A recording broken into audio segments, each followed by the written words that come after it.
ஹைப்பா, good morning. இன்னைக்கு வந்து ஆடிப்பூரம். இன்னைக்கு ஆடிப்பூரத்துக்கு அம்மனுக்கு வளையல் மாலை போடணும். வளையல் மாலைலாம் ரெடி பண்ணிட்டு பூஜை சாமான்லாம் தேய்ச்சி ஃபோட்டோலாம் தொடச்சி டெக்கரேஷன் பண்ணி எல்லா வேலையும் ஆரம்பிச்சிடலாமா? ஆடிப்பூரத்துக்கு வாங்க ஆரம்பிச்சிடலாம். பூஜை சாமான்லாம் எடுத்தாச்சு. அதாவது இந்த வாட்டி எல்லா சாமானையும் தேய்க்காம அம்மனோட குட்டி குட்டி சிலைங்க மட்டும்தான் எடுத்து தேய்க்க போகிறேன். இன்றைக்கி அம்மனுக்கு அலங்காரம் மட்டும்தான். அதனால் என்ன பண்ணால், அரிசி ஆளாக்கில் அன்னபூர்ணி இருப்பாங்க இல்லையா, அதனால் அதை எடுத்துகிட்டு ரைஸை எடுத்துகிட்டு அதை விளக்கிட்டு திரும்ப வேறு ரைஸ் ஃபில் பண்ணிடலாம். அந்த ரைஸில் நம்ம இன்றைக்கி சமையல் பண்ணிடலாம். இப்போ இதெல்லாமே நான் என்ன பண்ணுவேன்னா, எலுமிச்சம்பழமும் சபீனாவும் வச்சு தேய்ச்சேன்னா பளிச்சுன்னு ஆயிரும். எங்கள் வீட்டில் அம்மன் சிலை என்னென்ன இருக்குன்னா, அன்னபூரணி அம்மன், எனக்கு அந்த அம்மன் யாருன்னு எனக்கு தெரியல. இது கொல்லூர் மூகாம்பிகை இவங்க. அப்புறம் வராகி அம்மன். எல்லாத்தையுமே நல்லாவே எலுமிச்சம்பழம் சபீனா மட்டும் போட்டு மைல்டாக தேய்ச்சாலே மதுரை மீனாட்சி பளிச்சுன்னு ஆயிடுவாங்க. திருவேற்காடு கருமாரி அம்மன், அன்னபூரணி, குட்டி அன்னபூரணி ஒருத்தவங்க, பெரிய அன்னபூரணி ஒருத்தவங்க. இது அது உங்க ஒரு அம்மன். அப்புறம் இது லக்ஷ்மி. இது வந்து காளிகாம்பாள் கோயிலில் வாங்கினது. அந்த இது லாஸ்ட் டைம் ஊருக்கு போகும்போது வாங்கினது. சங்கு ஷேப்பில் தட்டு, விளக்கு, இதெல்லாம் பூஜைக்கு இன்றைக்கி இது மட்டும்தான். அதனால் இதை மட்டும் எடுத்து விளக்கி எடுத்தாச்சு. இது சூலம். அது வந்து பெரியபாளையத்தம்மன் கோயிலில் வாங்கின சூலம். இது வந்து எங்கள் ஊர் ஏரல், 2ஆம் பண்ணையில் எங்கள் ஊர். அங்கே வந்து ஏரல்னு ஒரு டவுன் இருக்கும். அங்கே பித்தளை சாமான்லாம் ரொம்ப அழகாக நிறையவே கிடைக்கும். பித்தளை சாமான்லாம் நாங்கள் அங்கே தான் வாங்குவோம். இப்போ வந்து அந்த அரிசி எடுத்தாச்சு இல்லையா, இப்போ சில்வர் அலாக்கா அரிசி ட்ரம்லேருந்து புது அரிசி எடுத்து இதில் போட்டாச்சு. இது 1 வீக் கழித்து அடுத்த வாட்டி வளர்க்கும் போது இந்த அரிசியை சமையலுக்கு யூஸ் பண்ணிடுவோம். எப்பவுமே அப்படி தான் எடுத்து வச்சுட்டு புது அரிசியை கொட்டிட்டு இதில் சமையல் பண்ணிடுவோம்.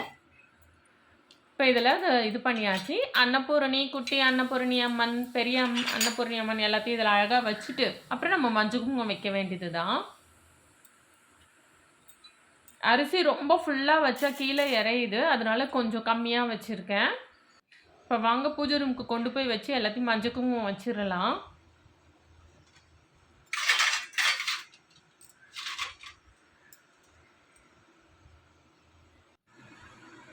இந்த அம்மன் யாரு தெரியுமா? இந்த அம்மன் வந்து கொல்லூர் மூகாம்பிகை அம்மன். எனக்கு ரொம்ப ரொம்ப ரொம்ப பிடிச்ச அம்மன்னா, எல்லா அம்மன்றவங்களே எனக்கு ரொம்பவே பிடிக்கும். இன்னும் கொல்லூர் மூகாம்பிகை வந்து என்னோட ரொம்ப ரொம்ப பிடித்தமான அம்மன். நாங்கள் வந்து அடிக்கடி கொல்லூர் மூகாம்பிகை தான் போவோம். நான் வந்து மூகாம்பிகை எவ்வளோ பெரிய ரசிகைன்னா, மூகாம்பிகைக்கு வேண்டுதல் பண்ணி பண்ணி 3 வாட்டி மொட்டை போட்டிருக்கேன். ஃபேமிலியில் மொட்டை போடுறதுன்றது பழக்கமே கிடையாது. ஆனாலும் அவ்வளோ பெரிய வேண்டுதல் வச்சு எனக்கு வேண்டின உடனே அம்மா வந்து நிறைவேற்றி கொடுத்துருவாங்க. அதனால் கொல்லூர் மூகாம்பிகை அம்மன் வந்து என்னோட என்ன மாதிரி சொல்கிறதுன்னு எனக்கு தெரியல, அவ்வளோ ஒரு ஃபேவரேட்டு. இப்போ அம்மன் ஃபோட்டோவை மேலே மாட்டியிருந்தேன். எடுத்துட்டு நல்லா தொடச்சிட்டு பட்ஸில் வந்து மஞ்சள் சந்தனம் குழச்சி குட்டி குட்டி டாட்டாக வச்சுட்டு அந்த ஆரம் மேலேயே மஞ்சள் குங்குமம் மாதிரி வச்சுட்டு அம்மனை டெக்கரேட் பண்ணி முடிச்சுட்டு அடுத்தது நம்ம வளையல் மாலை தான் ரெடி பண்ண போகிறோம். அதுக்கு மஞ்சள் கலரில் உள்ளன் நூல் வாங்கி வச்சுருக்கேன்.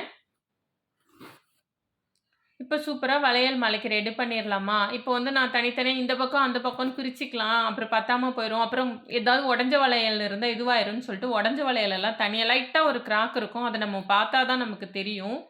பிரிச்சுட்டு இப்போ நூலை வந்து நம்ம 2ஆக எடுத்துக்கலாம். எந்த அளவுக்கு வேணுமோ, நான் வந்து இந்த பக்கம் தனியாக அந்த பக்கம் தனியாக கட்டிட்டு நடுவில் ஒரு வளையல் வச்சு அந்த மாதிரி தான் பண்ண போகிறேன். ஒரே கோர்வையாக கட்ட போகிறதில்ல, 2 தனித்தனியாக கட்டி தான் ஜாயின் பண்ண போகிறேன். இப்போ இந்த மாதிரி ஒரு நூலை எடுத்துட்டு நம்ம வந்து 2ஆக பிரிச்சுட்டு ஃபஸ்ட்டு ஒரு வளையலை எடுத்து முடிச்சு போட்டுக்கலாம். இப்போ இந்த வளையலை சென்டர் வளையலா வச்சு இந்த பக்கம் பாதியும் அந்த பக்கம் பாதியும் தான் கட்ட போகிறேன். நடுவில் என்னென்னா, நடுவில் நான் சும்மா மஞ்சக்கிழங்கு வந்து இது பண்ண போகிறேன்.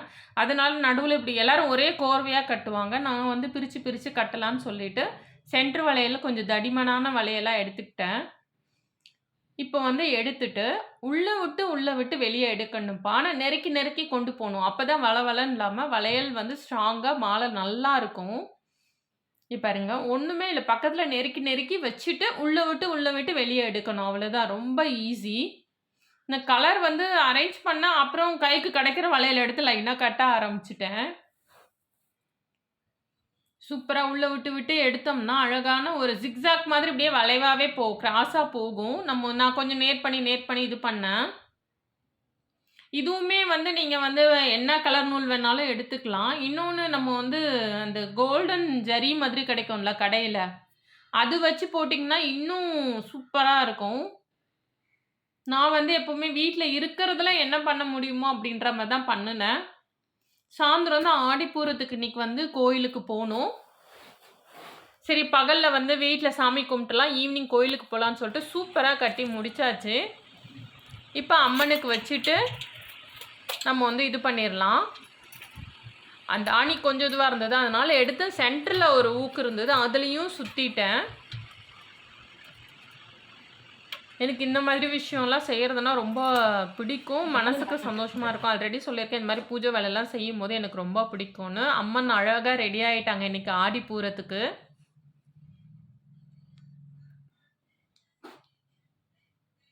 எல்லா அம்மனுக்கும் மஞ்சள் குங்குமம் வச்சு, பூ போட்டு, விளக்கேத்தி நம்ம பூஜை பண்ண வேண்டியது தான்.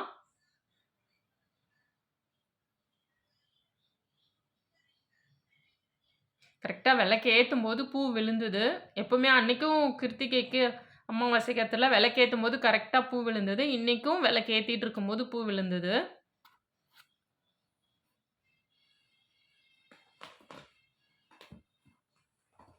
நல்லபடியா சந்தோஷமா விளக்கேத்தியாச்சு. ஒரு தட்டுல பால் வச்சுட்டேன். ஒரு கிண்ணத்துல பால் வச்சுட்டேன்.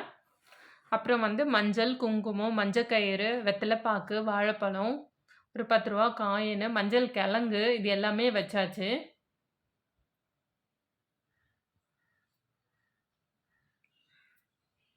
இப்ப வச்சுட்டு சூப்பரா சாமி கும்பிட்டாச்சு.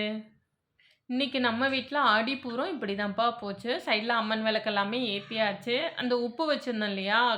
குலதெய்வத்துக்கு தனியா நான் விளக்கு ஏத்துவேன். அந்த விளக்க வந்து என்ன பண்ணிட்டேன், இங்க கொஞ்சம் இடம் கொஞ்சம் இதுவா இருந்ததுனால, விளக்க வந்து உப்பு விளக்கு மாதிரி உப்பு மேல எடுத்து வச்சுட்டேன் நானு. அப்படி வைக்கலாமான்னு தெரியல. ஆனாலும் சரி அந்த நேரத்துக்கு மேல எடுத்து வச்சுட்டேன். ஆனா நெறைய பேர் உப்பு வச்சு மேல விளக்கு ஏத்துறாங்க.